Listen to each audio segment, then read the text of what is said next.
DNC কুমিল্লার মাদক বিরোধী অভিযানে ৩৭ কেজি গাঁজা উদ্ধার, নারীসহ ৩ জনকে আটক।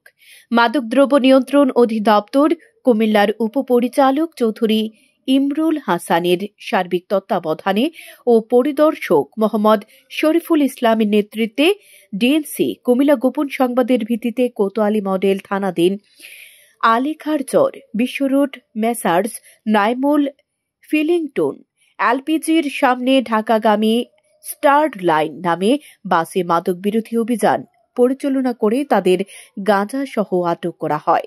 আটককৃতরা হলেন লিমন খান মধু, মোহাম্মদ রিমন খান, রানী বেগম জয়ী। আসামিদের বিরুদ্ধে পরিদর্শক মোহাম্মদ শরীফুল ইসলাম বাদী হয়ে কোতোয়ালি মডেল থানায় নিয়মিত মামলা দায়েরের প্রস্তুতি চলছে।